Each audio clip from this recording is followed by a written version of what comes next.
真的开始有在思考自己喜欢的对象的时候，对，就发现自己喜欢的对象跟一般人不太一样。那你说，那如果说你去看色情影片的时候，那其实看到异性那个部分是恶心的感觉，是恶心的感觉。对，所以其实我某些程度上也在思考，那这样的我到底是一个什么样的女性？当我被同学讲说我是一个娘娘腔，我不男不女，对，然后呢，我甚至还为自己取了一个女生的名字，因为我觉得这样比较符合我的时候，是我回到了家，对，我有没有勇气讲？讲了之后，谁可以帮助我肯定我的性别 ？OK，Hello， 大家好，我是立恩。今天呢，哇，非常非常的特别哦。今天我特别邀请到一个我很想要介绍给大家的朋友来做1对1的专访。希望呢，今天这个影片可以让观众朋友啊感受到非常非常有趣，而且是深入的探讨同性议题的话题。那我今天特别邀请到是我一个好朋友呢，我应该怎么称呼你？要直接报全名吗？还是叫我韦恩好了？韦恩是不是？OK。我今天特别邀请到韦恩呢，跟我们要聊一聊啊，就是韦恩你自己因为一个过去是同性恋的一个身份嘛，就是说同性吸引者。那为什么我要特别邀请韦恩？因为你知道吗？韦恩现在啊，他不但结婚，而且他结婚的太太以前呢也是一个女同的身份，而且他们现在居然都还生了一个小宝宝哦，都5岁大了。所以我真的很好奇，我很想要知道是怎么样可以让韦恩他的人生经历有这么奇妙的一个转变。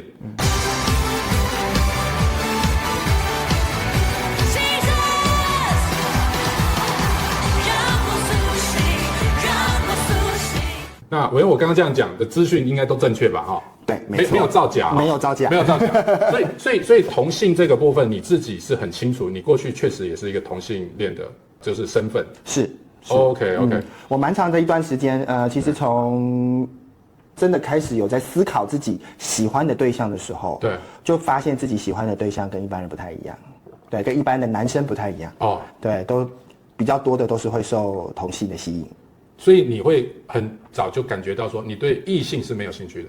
我觉得这个脉络的累加来讲的话，到后来我才慢慢的发现到说，我好像对异性跟一般男性而言，异性对我的吸引力没有像一般男性那么的强烈。对，就跟一般的男性相比，一般男性就是喜欢异性啊这些，对我而言就感觉不一样。那你的喜欢，你怎么去分辨说你觉得你是喜欢男性多过异性？我是说，好比说像小孩子，好比说特别国小的时候，其实反而比较是同性会相吸，因为男生会喜欢先跟男生玩，女生跟女生玩，因为玩的兴趣就完全天壤之别。像我自己家的小朋友的话，我的儿子，他现在这个国小阶段，他其实只关注同性，对不对？但是我们慢慢讲到说，发展成那种说有感情、有情愫，好的这种感情需求的时候，才会开始想要对异性有好奇，就这种。那你的意思是说，在这个的时候开始，你都很明显的感觉到你是对同性比较好奇。是，我觉得如果要再更具体一点的讲的话，我发现我对同性比较有吸引力的这一个主要的点，其实最明显的时间点，其实是在青春期的时候。OK， 对，因为在那一个时间点，你的意思是同性，你是是说你会被同性吸引，还是同性会被你吸引？我会被同性吸引。OK， 你会被同性吸引。对的，我如果再具体一点讲的话，我觉得在那一段时间，性的吸引力比较大。就是已经有性吸引力了，是那就很清楚了。是，我觉得那个性的吸引力会影响我怎么看所谓的亲密关系，因为性是最亲密的一个行为嘛。对。所以对我而言，在青春期那段时间的时候，我其实自己里面也很纳闷的一件事情是，为什么同性比较容易带给我性的吸引力，特别是我欣赏的对象。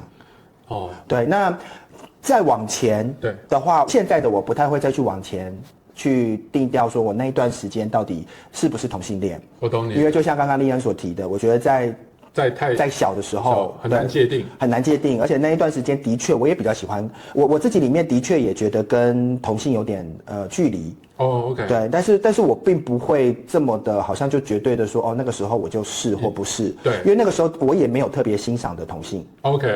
对，但是那个时候的我其实跟异性是反而比较容易对话。对，如果要用现在的名词来讲的话，或许那个时候的我应该比较像跨性别吧。对，因为那个时候的我比较想做女生。真的吗？是。你的意思是说，在小时候的时候，你会比较反而是先跟异性女生玩在一起，因为跟女生的一些特质比较接近，是我小时候的比较容易聊得来。我小时候的时候其实是被同学们叫娘娘腔啊。像叫这种名词长大的。那对我而言，我自己里面也会觉得说，这个词对我的确我也不太喜欢一般男生会喜欢的活动。OK， 对，流汗也不是我很喜欢的，所以我最喜欢的运动是游泳，游泳不会有流汗的感觉。对，然后呢，再来就是我自己里面也是一个比较容易讲感觉的人啊。那跟男生讲感觉没有感觉，没有共鸣。对，男生小男生不讲感觉，不讲感觉的。对，所以跟女生在一起的时候就会觉得而且对，而且我以前喜欢玩芭比娃娃。真的啊？我小时候是很爱玩芭比娃娃。我以前有一个梦想，想要有一个芭比娃娃屋。所以其实你小时候你也会喜欢，像女生喜欢漂亮的事物。对。对，我很喜欢漂亮，我很喜欢帮娃娃打扮啊，我会自己弄纸娃娃啊。真的。哎呀，年纪都出来了，用那个纸娃娃这些，其实以前的我是这样子的。OK。所以其实你要谈到说我的同性的状况，或是性别认同的这个状况，坦白来讲，的确是一个蛮复杂的脉络。真的，对，蛮复杂的。从一个觉得自己是女生，到后来发现自己其实被同生理性别的吸引的这个过程。对，但是至少可以看到一个蛮明显的一个分别，就是说你在小时候孩童的时候，你是比较容易跟异性玩在一起，对，所以女生相对来讲，她们比较欢迎你，对不对？会觉得你跟他们的兴趣或者说一些嗜好是比较接近的。对，可以这么讲。这个我觉得是蛮有趣的，就是说可以看出有分别嘛。那当然这个时候我们没有办法决定说它已经发展到的是情感的东西，对不对？是。可是你后来提到说，到你青少年的时候，你已经是有性吸引力，那这个就蛮明确的了。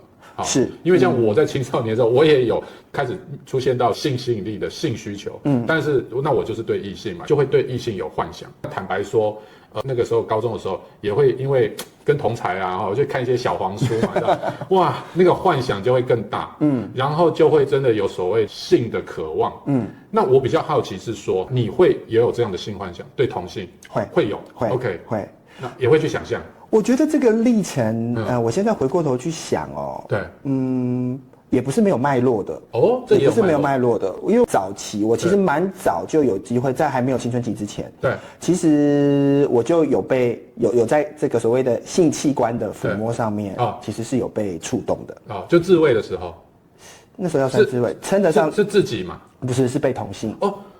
真的对，是被同性，对同性在我身上的抚摸，好妙对，而且是同才 ，OK 的抚摸，对我而言，其实我的感受是舒服的。那个时候只是他好玩的时候，变成我们在玩，在玩，对，我觉得是在玩 ，OK， 对，那个时候其实我们没有什么同不同性恋的概念，我懂你意思，所以其实就是一个好朋友在玩的过程就。不自觉的就开始走到不知道就摸多了，对，摸多了之后就突然觉得，我也没有觉得不舒服 ，OK， 对，也没有觉得不舒服，甚至觉得还蛮享受的，是，对，那这个过程对我的意义是什么？对，其实我那时候也没办法解释，我懂你意思，对，所以其实到后来提到了青春期，对，开始性征发育嘛，对的这个时候，我就不自觉的就进到说，我对同性在这个性的感受上面会比较强烈。哇，这个很有意思。照你这样说，就是变成说，因为你在更早以前孩童的时候，有过一次无意中，就是无意中可能是嬉或打闹，可是就摸的，就变成说小朋友就是喜欢互相探索嘛。而且坦白讲，小男生有时候真的对性器官特别有趣嘛，就讲话都喜欢讲屁屁啦、大便啦，对。那结果你因为有过一次这个比较是属于性愉悦的经验，好，可以这样说，所以以至于你到青少年的时候，你很自然的，其实你会对性的渴望会联想到嘛，就是说你觉得这两件事情是有关联的吗？你青少年对同性的一个性吸引力，跟你提到的那次经验，你觉得是有关系的吗？我觉得是。因为后来其实在成长的过程，包括开始在探索自己生命经验的历程里面，一定就开始有机会接触到很多跟性教育有关的知识啊，还有一些研究啊。对，不难否认，就是说其实过早开启的性经验对孩子在这个性的看法上面是会有影响的。对，所以其实我这样回过头来看，我发现，因为当时在那个时间点的时候，这一个触摸对我而言所感受到的是一种愉悦。对，所以在性器官的抚摸上的愉悦，就在我的身体上留下了一个记号，好的印象，好的印记哈。对，好的印记之后，慢慢的在这个过程当中，我就开始会用这种方式去探索某一种关系。对，在探索关系的过程里面，当然进到青春期啦，性征开始发育啦，大脑的激素分泌的越来越强烈的时候，我觉得那个性的刺激，就更容易被同性给吸引住。吸引住 ，OK， 对。那既然你青春期开始对同性有这样的性吸引力或性需求，我在想，那就很理所当然，那就会产生一个就是说想要找男女朋友嘛，但是你就是说想要找一个男朋友，是。那个时候你就有开始告诉自己说，我想要交男朋友嘛，类似这样吗？其实那个时候的我倒没有想到交男朋友这件事情，因为我的那一个年代还没有这样子的一个这么开放的资讯。对，但是不是不知道。那个时候会困扰你吗？我是说会。就是因为你突然发现说我对男性是有性吸引力或者说性的需求的憧憬，所以那个时候你同时理性上是会跟你这种感受是冲突，会这样吗？我觉得是一个跟社会环境矛盾的一件事情。因为我的同才，国中、高中的同才，很正常的男生就是会说他喜欢上哪个女生，哪个女生会觉得他喜欢的是男生。可是对我而言，我觉得我要说出口，今天我喜欢哪个男生，对，变得很怪。对，很怪，而且没有人这样聊的时候，你也担心自己该不该开口。对，而且还有一点，我觉得你那时候会意识到说，我不能开口，不能讲，因为其实一定会被觉得很怪。某些程度上，我算是会被霸凌的那一种。因为我的个性 ，OK， 对，我的个性是相对属于比较阴柔。现在可能大家会讲说比较偏女性的这种比较阴柔，对，其实我现在不喜欢讲偏女性了，对，比较阴柔这种个性。所以其实对我而言，我自己里面会觉得说我不能讲。对，我相对而言就已经是一个比较容易就是被男生给攻击的对象。那我如果又再讲出来，那一定会成为一个真的很拿来做文章的状况。所以其实对我而言，我是完全没有办法讲。那你到青少年这个时期周遭的朋友圈比较多是女性还是男性？女性。还是女性？还是女性。因为我觉得跟女生在一起我比较自在。那你能跟女生讲吗？不能，也不能。所以就是说，你的好朋友尽管多是女性，可是你还是察觉觉得这个事情不能说出来。不能说。你觉得女性会也排斥这样的说出来的事情？我是没有想过这件事。OK， 因为其实那一个时间的我，因为这样的一个状态，坦白来讲，我决定先放着。OK， 就是想说算了，先放着，就是先不要让人家知道。对，我觉得那个时候的我也不确定。我觉得反而相对而言是一个不确定的状况，就还在摸索。是。我懂你意思。就是这是什么感觉？为什么我会对同性有这个感觉？那这个感觉到底是我是喜欢，我是爱，还是我想怎样？对，那我对女生也没有完全像一般人所说的，完全对女性没有好感、欣赏。对，因为你还是很多女性朋友，所以其实你这些朋友一定有让你欣赏的地方，有，对不对？但是只是说你也还在去思考，说我到底是不是真的好像就完全情感导向是只对男性，就是说你还在摸索。虽然你已经意识到性的憧憬跟渴望是在同性，对不对？没错。合理是。对，因为其实坦白来讲，我算是一个谨慎型的人 ，OK， 所以我不太喜欢随随便便就告白 ，OK， 哪怕今天我喜欢一个女生，我也不是那种随随便便就告白，被人家怂恿就告白的那种人，我反而会更仔细的去体会说，到底什么叫做喜欢上一个女生，到底什么叫做喜欢上一个男生，对，所以对我来讲，我里面就是一直在这两个问题当中。在冲突，对。那你说我有没有喜欢上女生？我觉得不太可能，不会喜欢女生，不会欣赏女生。但是我就没有性的感受。了解，对，就是没有性的憧憬，没有性的憧憬在他们身上。那我好奇再问一个问题，就是同时你有没有多一种心里面的一种情况，就是说你有想要去排斥掉你意识到、你感觉到的这个所谓同性的喜欢的倾向？你会常常替你自己说。我不应该吗？不应该要去一直往那边去想。他比如说你有性幻想的时候，会不会去克制自己说我不应该去幻想在同性身上？会有这种自我排斥的这种抗拒？那时候不会，所以那时候你还是心里面是很自然的让自己去想要怎么去想，就是怎么去发展这样。如果要说那个时期的话，坦白来讲，我不知道怎么回应。我只能说我不知道，因为我就像我说的，我旁边没有人可以聊嘛。是，所以这到底是正常还是不正常，我也不知道。是。那你说我会被接触色情影片，我会。那会看就偏同性的。我那时候没有同性的。没有同性的。对，但是就是会对画面里的同性比较有感觉。哇，这个太有意思了。是因为讲男生，我们以前。青少年接触 A 片A 片因为它毕竟是一个男性为主导的市场，所以它的视角都会放在女生身上，对，没错。我们一般是会忽略掉男生的部分，是。可是你反而会去注意到那个配角，是。哇，好有意思因为那时候也不知道什么叫做同性的色情影片嘛，就是看男生，然后再加上我觉得也没有人可以聊，所以我就只有一点就任着他发展吧，我不知道接下来会怎么样，就让他走下去吧。是，所以你尽管虽然你会觉得不应该说出来，但是你还不至于到说自我去想要抗拒这个冲动，不至于抗拒会觉得怪怪的，就是怪怪的。那后来呢？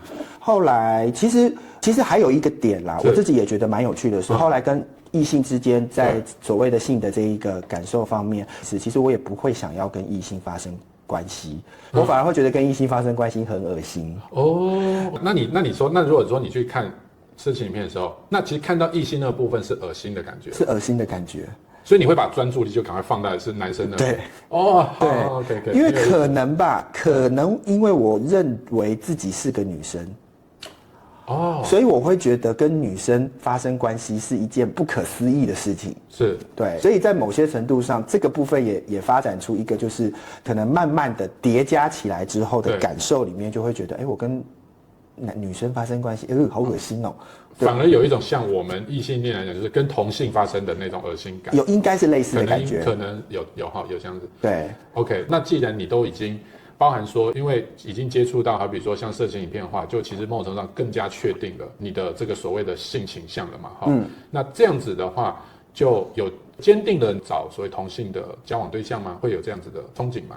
其实我真正开始比较清楚自己有同性恋的身份的状态，其实是到我出国读书之后。OK， 对，因为国外相对就比较开放了。对， okay， 国外比较开放的时候，就听到了有所谓同性恋的这个词。okay， 然后也开始知道原来有一种身份叫做同性恋。OK， 对，然后所以我在国外的时候才开始知道说，原来我这样子的状态可以被称为同性恋。所以到国外，你发现到好像有一个名词，它是可以去认同你的这个身份的，解释我的身份，解释你的身份。对。所以我其实在国外的时候才开始有机会在同性的关系当中有一些更多的探索。对，有机会开始多一点去互动啊，更亲密的一些交流啊等等的。其实这也都是在国外知道了有同性恋的这样的一个身份的时候，对，然后也发现自己可以这样子去认同自己的时候，对，才开始去尝试的。是哇，对 ，OK， 那是怎么样慢慢开始又有了所谓的，不管说是有挣扎过吗，还是说有什么转变？我觉得最大的挣扎，对，我觉得在面对这一个身份最大的挣扎，就跟我的信仰有关了。因为我在国外后来有机会就接触了基督教。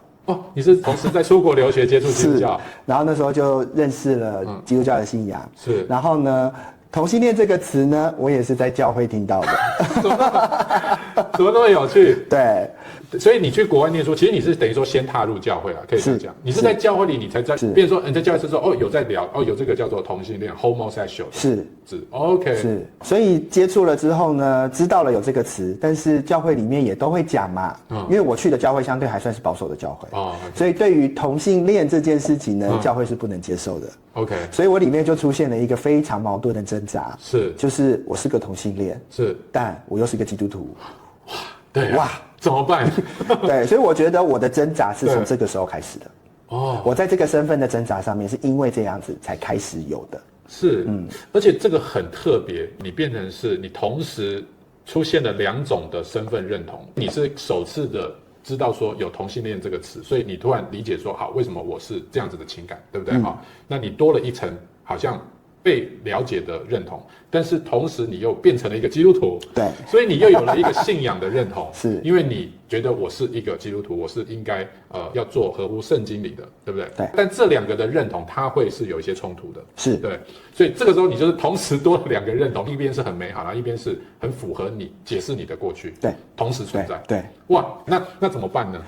怎么办吗？对。然后这时候呢，就会出现一个很现实的状况，就是我得过2面人的生活。在教会要有教会的样子，对。然后呢，离开了教会呢，就回到自己的生活当中。对。所以其实信仰这件事情进入到我的生命，在过去很长的一段时间，到底对我而言是好还是不好？其实我是一直在打架的。因为我不能否认同性恋的这一个身份，在我的整个人的感受当中是非常真实的，对，它就是存在在我的里面，对，它不是一个旁边人说不对，我好像就可以要怎么去改变，或是要怎么去修正的一件事情，它就是存在在那里，对，所以其实在这整个过程当中，我觉得信仰里面所带给我的信念跟我真实的感受，两个东西是对融合不在一起。这个很妙。因为信仰其实它不是一个纯理性的东西，信仰其实是非常主观，也是非常感性的东西。是，虽然过去的你并不是出生在一个基督徒的家庭，可是你却选择了这个信仰，一定是你有在这个信仰里经历到更美好的东西。好比说，上帝的爱，是对不对？主耶稣基督的爱，他的为我们的舍己，你经历到这个美好，但是你同时过去的这一个同性的倾向这个部分的吸引力，在同性恋这个名词当中，它被定义的被解释了。所以你就在挣扎说，如果我继续往同性发展，我可能就可以满足我的感情需求了，对不对？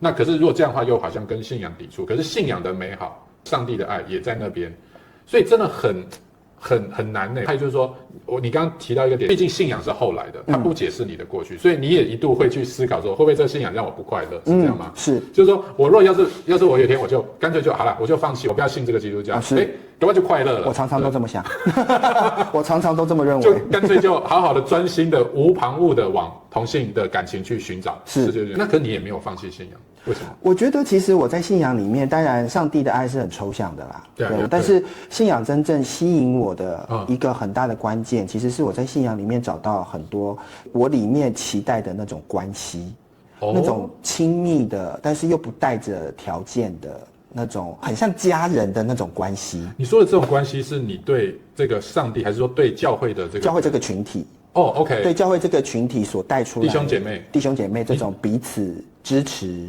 然后彼此陪伴，然后彼此关心，甚至在教会里面，有些人甚至像我的爸妈的这种关系，对，其实这个关系非常非常的吸引我，是因为其实这也关系到我的原生家庭，对，因为我其实是一个独生子，我没有兄弟姐妹，OK， 所以我在家里是觉得很孤单的，这样子，对，是不会有人陪我的，然后再加上我妈妈也过世的比较早，是，所以我很早就少了一个妈妈的陪伴。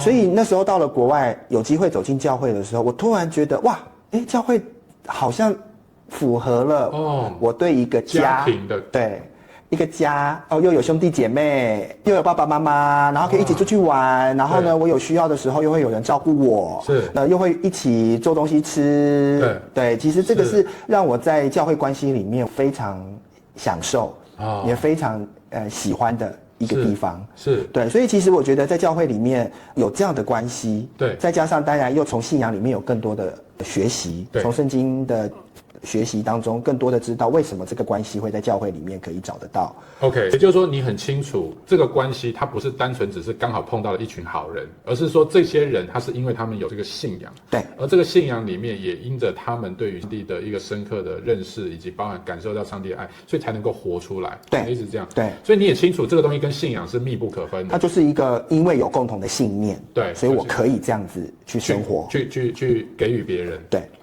对，所以这个其实是信仰吸引我的地方。所以某种程度上，你同时找到了一个家，对，这个也是你渴望的情感需求咯。是，所以这样说起来，你会认为你一直有很大的一个缺憾是在找家庭的这个情感的支持吗？是有，我觉得这个部分是我这么多年来越来越发现，越来越清楚，原来我在找的是这个。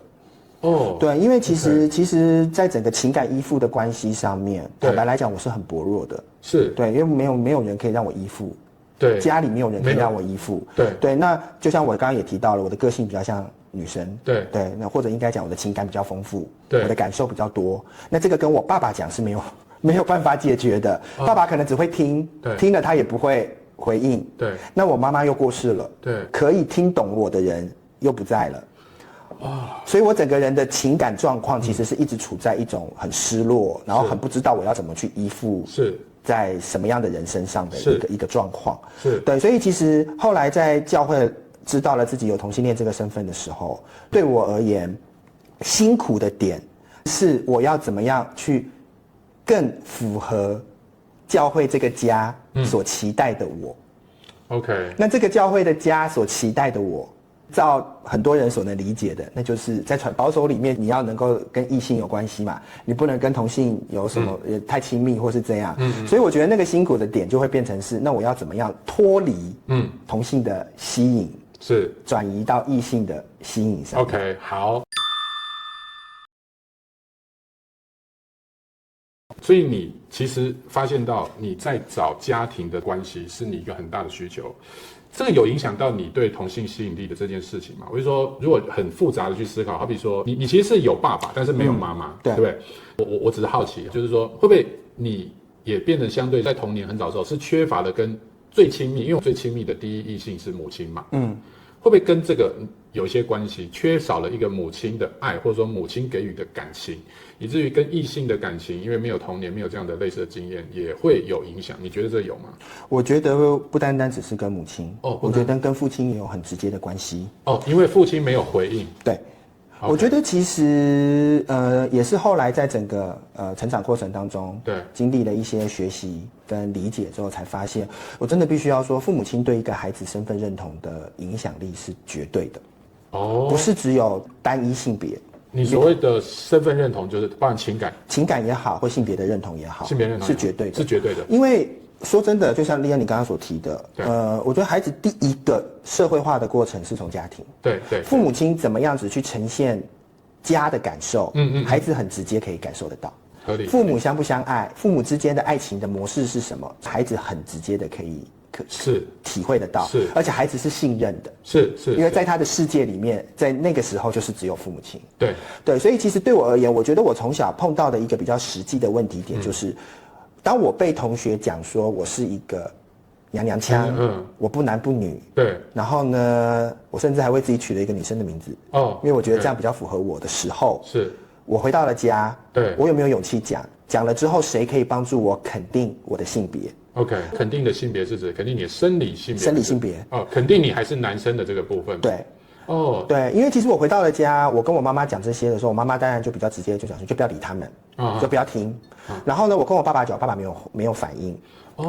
所以其实我后来在一些亲子教养的课程当中，我就有听到说，其实父母亲，我们用儿子的角色来看好了，爸爸会是儿子的榜样，因为性别相同，所以儿子会需要从爸爸的身上得到同性别的肯定。OK， 对，同性别的肯定，同性别的榜样。我才能够知道说我这一个儿子，这个男生有没有像男生？对，那从妈妈的身上要得到的肯定，是一个来自异性对你的生理性别的肯定。所以妈妈对于儿子在性别认同上面的肯定是加分。对，因为它是一个来自异性别的肯定。对，所以对我而言，我小时候其实是两个都没有。我懂你的意思。对，我两个都没有的情况下，就开始衍生出我要自己去探索我到底是男生还是女生。对，因为我的家没有办法告诉我。对，所以其实在这个过程里面，我就会开始慢慢的去进到一个很深的困惑，说那我到底要用男生看自己还是用女生看自己？因为男生是事实啊，生理事实没有办法改变，就是个男生。但心理层面，别人都讲我是个女生，而且我又喜欢的是同性。我记得研究的调查有显示说。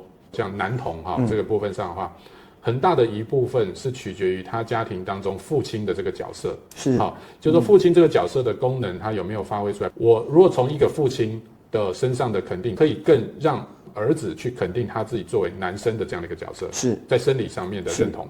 当然母亲你也提到，它有个加分作用。可是你认为关键其实是在父亲嘛？因为其实女童也是女童也是，女童也是，对，很特别。家里面好像其实在性别认同上面，其实父亲的关键性的影响会大过母亲，尽管生养的是母亲，这个我确实有看到这样子的说法是蛮科学的。很特别一点就是说，你会认为如果对你而言有一个更能够去帮助你的父亲这样一个形象的话，你认为其实会比较好，让你不对自己的生理性别怀疑，是可以这样说吗？可以这么说，因为你本来有一个我们刚刚讲说很童年的一个性愉悦的一个偶然的经验是跟同性，可是你其实在同时当中，虽然好像看似只是在情感的倾向上越来越被同性吸引，可是你的意思其实在说，你同时也在怀疑你的生理。对不对？它是有一点是矛盾的，就是说你不完全就是说接受说我就是一个男生，你会觉得我好像就不男生，然后你怀疑的是你的生理男可能都不是，好像都不叫做男，对不对？甚至你怀疑你根本不是所谓的生物学的男性，对不对？没错，就是觉得怪怪的自己的怪，所以这个时候去确认生理性别，你觉得很重要，对一个孩子的性别方向很重要，哇，这个因为太宝贵了，因为很现实嘛，生理性别你没有办法改变啊。回到一个最深层 DNA 的角度，你就没有办法改变啊。我的体格、我的骨骼的发展、神经系统、思维模式、大脑运作，还有最先天荷尔蒙的分泌，睾固酮就是分泌比较多。对，你不可能改变。对，而且你不管今天在用什么样的方式去改变你的外观，其实你的里面这一个落差，它始终是会存在在那里。对，所以其实我回过头来再看。我觉得家庭的因素已经是一个很大的缺，所以我某些程度上我就只能够试着怎么样在情感当中去得到满足。可是，在情感的方面，我又跟一般所谓的多数人不一样。对，所以这个矛盾的冲突，对，信仰现在成为我的家。对，那我要在这个身份里面回到这个家，那这个身份是哪边有问题？对，我就一直处在这个矛盾当中。是，对。可是很有趣的事情，这个也是后来我在慢慢整理自己的时候，我也才发现的。其实，在同性关系的渴望的互动里面，对，我个人发现有一些层面，其实我在找爸爸。哦，我需要一个爸爸保护我。所以你的那个情感并不是单纯的，当然这个我想跟异性恋是一样，就是说像很多女生，她其实在结婚选择这个男性，除了我们讲男女的感情爱情之外，某种程度上她也是在找父亲的缺憾。没错，有的女生她特别想找那种能够保护我的，因为她的童年当中就很欠缺这种被呵护，是，好像小公主一样被呵护的，被父亲呵护的感受，或者说父亲有很严重的家暴问题，都会导致于对男性的一种不信任、恐惧等等。他就会过度的要男生更能够呵护他。好，确实你讲的我完全同意，因为人的情感在找对象，真的离不开原生家庭跟父母的关系，所以你也会觉得你其实在找男性有一个被吸引的原因，是因为你在找爸爸。我在找爸爸。哇！而且我要怎么样用我觉得的女性形象来让一个男生爱上我？哇 ，OK， 这个真的这很特别。对，而且又很矛盾的一件事情是，虽然我在找爸爸。但这个人也会变成我想要保护的对象。OK， 在花了很长的时间去厘清的脉络过程中，我也才发现里面其实堆叠了很多，还是回到对父母亲的期待，对家的期待，还有对于我自己这个人要怎么呈现属于我这个人个人特质跟个人特色的一个渴望。是，对，因为我也很坦白的说，我的心理状态跟生理状态也是一个解离的状态。我心里觉得我自己是一个女性的形象，对，可是我的外在不是啊。OK， 那我似乎需要在这个中间做出一个取舍。我到底要用心理来作为我的认同，还是要用生理来做我的认同？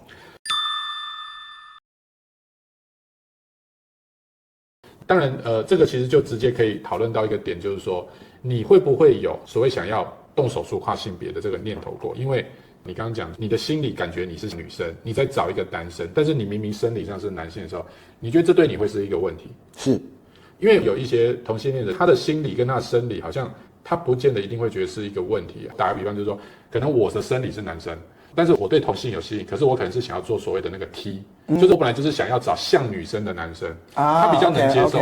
你觉得这有分别吗？我其实没有办法用一个普遍性的概念来说，到底是什么样的状况？是，因为的确以我的状况而言，现在因为整个在讨论性别议题变得更广了，对，所以有了一个跨性别的议题也越来越被浮现出来。所以如果要更准确来讲，似乎我的状态更偏向跨性别的议题。OK， 就因为你是偏心理女性的倾向，对，然后你会跟你的生理有冲突。对，可是我自己会觉得，在这整个过程里面，我相对更倾向的一件事情是在如何不要改变我的生理状况的情况下，我能够维持我的心理的认同。对，所以也就是说，你要说跨性别者吗？又不是那么我懂你那么完全的跨性别，你并没有想要去改变你的生理构造。我没有想要改变我的生理构造。为什么呢？就是我说都没有想过，你觉得是什么原因让你觉得你不需要这样做，或者不想这样做？因为其实我在国外的时候，的确也有听过动过手术的人后悔的例子。我很早以前就听过这个例子，而且后面我们这个影片就做很多了，就是真的很多后悔的，因为要打荷尔蒙，所以寿命其实会减短。是。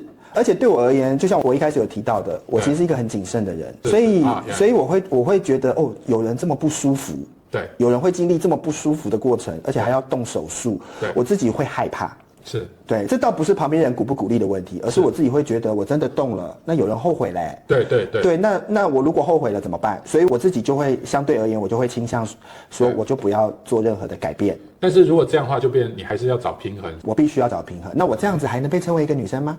所以你心里面还是会渴望被人认为是女生吗？我的意思是说，你需要大家都认为，还是你只要找到一个喜欢你的比较偏男生的这个男生就好？其实这个问题对我来讲一直都是一个很难解的矛盾。OK， 因为我很认知到我的身体就是一个男性，对，所以其实我某些程度上也在思考，那这样的我到底是一个什么样的女性，或是一个什么样的男性？有没有这样子的可能性的存在？对，什么样的女性或什么样的男性的存在？对，所以我觉得那个心理的衝擊，对，心理的衝擊是比较强烈的。是，对，因为困惑就在那里嘛。对，那我又不想动手术，对，我又不想做这么巨大的一个决定，对，可是我又很希望别人可以对待我像对待女生一样的细腻，对待我像对待女生一样的用心，是体贴，这样子，对，所以其实希望有这样的男性出现，但是这样的男性。你要他会这样喜欢你，又是男性的身份，就有难度，就有一个很大的难度。他如果是一个很会呵护，但是他就不喜欢生理男性的话，我没碰过这种男生我没碰过懂。有这种状况的，甚至是同性也好，也没有办法完全达到我所期待的OK， 对我所期待的这样的一个渴望。OK， 那后来从这里面又慢慢有一些什么变化？哇，这是一个20几年的历程啊！是，我觉得我自己其实。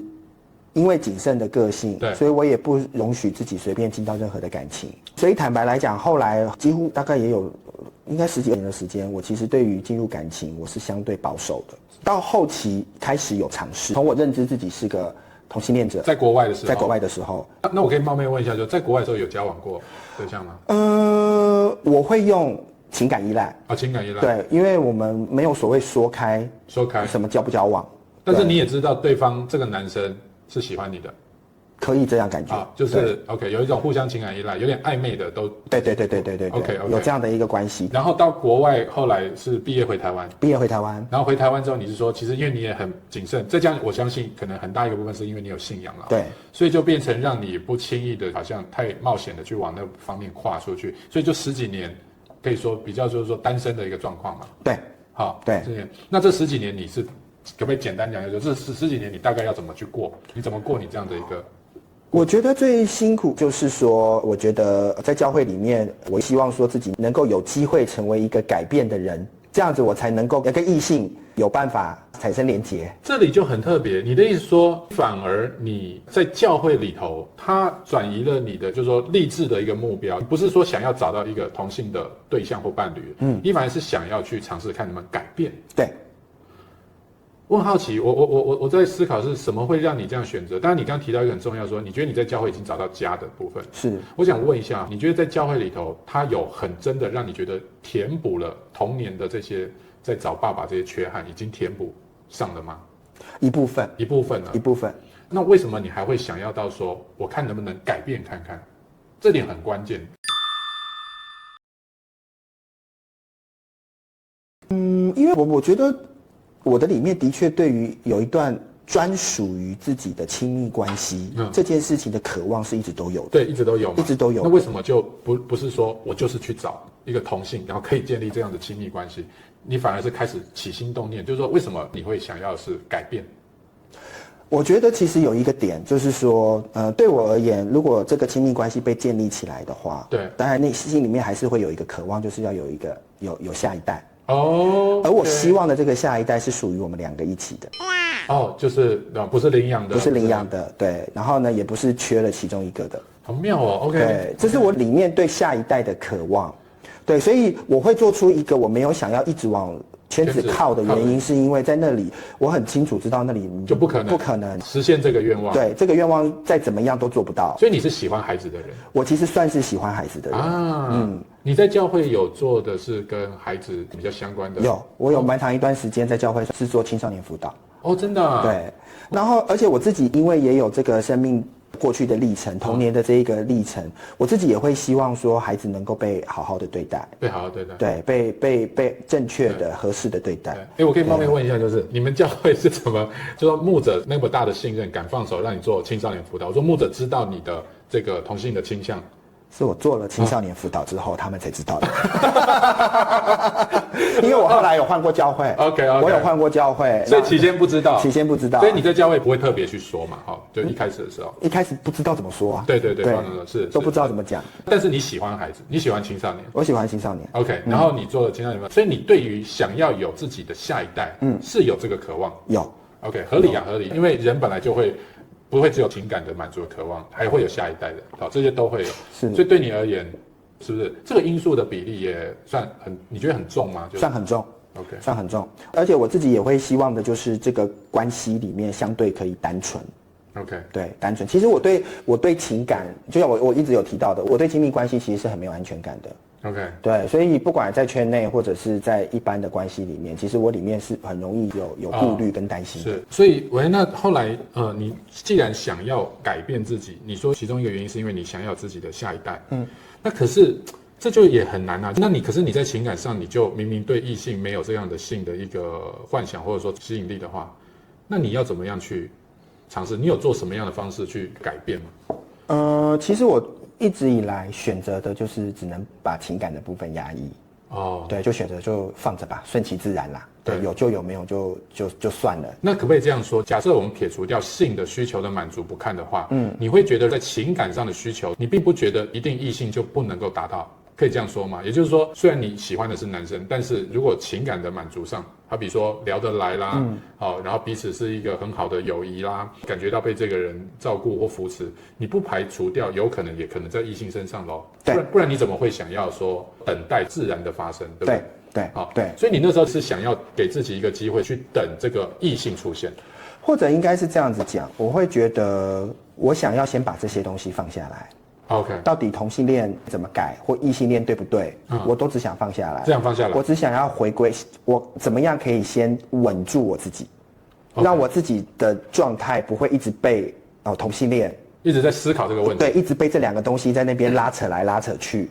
对，所以我能选择的一件事情就是我都不要。我就都先放着，都先放着。然后呢，我在教会里面能够怎么样去更多可能探索自己、认识自己，或接触更多的人，或是有更多不同的机会去了解等等的。对，我就把这个东西没有放在我一个绝对前面的 priority。你的意思是说，你还是会积极的在教会来发展人际关系，但是这个人际关系当中不再带着好像是去找感情对象。对，你把这个放下，我把这个先放着。为什么放得下呢？我跟你说，你那时候都已经大概是几岁的时候？20多，快30。对，那你还能够这样做，我觉得很不容易，因为对异性恋来讲还是一个适婚年龄嘛。比如说反而女生还会更急着要找对象，但是你选择就是说我都放下，是你觉得太累了，还是说太累了？也是太累了，太累了。我会一直去思考 ，OK， 我进同性关系，我要怎么样在信仰合理化这件事。OK， 对，因为毕竟我所接触的信仰的层面里面，这件事情是不合理的。是对，那我要怎么在信仰里面合理化这件事？那在异性关系里面，我又要怎么样符合我是一个异性恋者的一个身份？是，所以我在这两个的过程里面，那个拉扯其实消耗掉我很多自己的能量。是，所以你是想要重新看待你自己，是说与自己共处吗？就是说怎么与自己共处，怎么接纳自己？怎么接纳自己？对，怎么样可以好好的看自己是看的。OK 的，不要让自己一直有很多的纠结、很多的难受、很多的痛苦这样子。那我记得你好像曾经跟我分享到过说，你好像其实在教会的生活里面的时候，曾经有跟这个女生姐妹交往过。有，我也尝试过了，但是不是你现在的太太？不是我现在的太太。所以是怎么样一个经历？其实我觉得这个尝试某一些程度上，当然我必须要说，我所交往的对象的确也很吸引我。对，是有吸引我的，但是没有性的那一面，就纯粹这个人很吸引我，然后让我觉得我可以尝试跟他交往看看。就是在那种吸引，我一直好奇说，那种吸引就是先从一种欣赏，对不对？好比说欣赏他的聪明，对，或者说，可是如果说对我们男生我们如果说想要追一个女生我一直认为我们一定会有一个性的吸引，就是看外貌。是，我一直在思考问题，外貌的吸引，它算不算是性的吸引一种？合理的应该算嘛？是，对不对？它是一种。所以对你而言，女生在教会里吸引的时候，你是完全没有看她的外貌的？有，也会有。有。那这个算是种性的吸引吗？可是没有性的感受，就是觉得这一个女生是漂亮的，是好看的，我也是很外貌的，对我也是很外貌的，对，所以我欣赏的女生其实也是包含外貌，包含外貌的，但是就是没有性的连结。OK， 但是在情感上面，我会觉得，这个女生个性还不错，我们也蛮聊得来的，对，好像也可以有一些1对1的交往机会，对，所以我才决定要进入到这样子1对1的关系当中。那可以分享一下，就是说，那你刚开始这样交往的时候，对方是已经知道你的同性的倾向吗？都不知道，就是先都没有表示，没有。我觉得这一个立场，某一些层面，当然我也问过教会的牧者，是哦，对，因为对我而言，我还是蛮需要一些帮助的，对，因为没经验嘛，对，没有跟异性交往的经验，对，当然牧者给的一些建议，但就是说，那就先不要说。这样就先不要说，先到了可能接下来如果真的有进一步的发展了，例如说确定要谈婚姻了等等的，那我们再来谈这样子。这样好吗？我个人后来发现不太合适。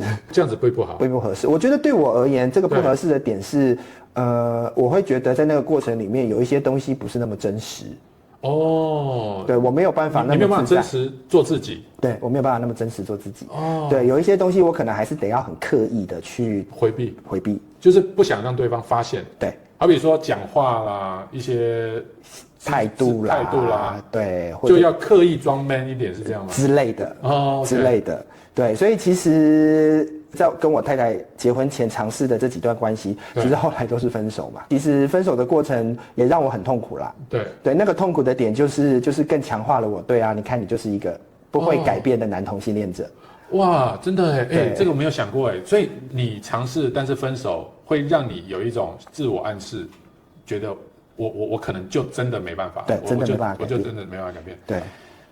哇！可是我很好奇，你刚刚提到的关键点是，你觉得这几段，当然我相信分手有很多不同的原因，但是有一个点是，你说在前面的这个关系当中，你都没有办法真实的做你自己。对，也就是说，你这些是一直都没有说，对方都不知道。那这样大概要多久？有人是后来知道吗？还是说不知道也就分手了？对，几个都是不知道就分手了。OK， 我觉得这个其实过程中还有一个点，对，我觉得也是我里面似乎也在强迫我自己改变。我必须强迫我自己想办法怎么样对对方有感觉。因为对很多时候我所理解的改变就是同性的已经没有了，对，你已经完全在异性的身上了，对，所以我不能够允许我自己还有同性的情感的状态，所以我在跟异性交往的时候，我就必须要100%对异性，对，连性的感受也都必须要完全对异性有感觉。可是明明没有。那你那个时候会觉得这是一种矛盾，一种挣扎，这是一种很大的压抑，对，也是一个很大的焦虑。对，因为我也试着想要得到一些帮助，但其实的确也没有人可以帮我，我也一直得不到一个很好的，可能我去分享我有这样挣扎的一个过程。是对，所以其实在前面几段交往的过程里面，我很多的时候的确就是很压抑、很焦虑。对，那我这样接下来怎么办？我该怎么让我自己更像个男人？我该怎么样让自己成为一个真正的男人？对，而不是还带着那个过去的同性的吸引力的这个我来跟现在我在交往的异性互动，是这样子。哇！所以其实我觉得某些程度上也对这几段关系的另一半感到抱歉。对，因为我没有办法很坦白的去呈现我自己在同性吸引的这个部分。对，然后呢，我也某些程度上有点在强迫自己，是想要试着透过交往让我知道我改变了。是对，所以其实在几段之后，我就决定，就觉得算了。就觉得又分手。后来在最后一次分手了之后，我就很深的告诉自己，就是你看吧，你就是一个彻彻底底的同志，男同志，男同性恋者，哇，你不会改变的。对，不要再试了。对，所以后面这一段感情的发展，其实里面让我更深的进入到一件事情，是我不会改变，我不会改变。那这个不会改变又带回到原点了。对，那我到底该怎么办？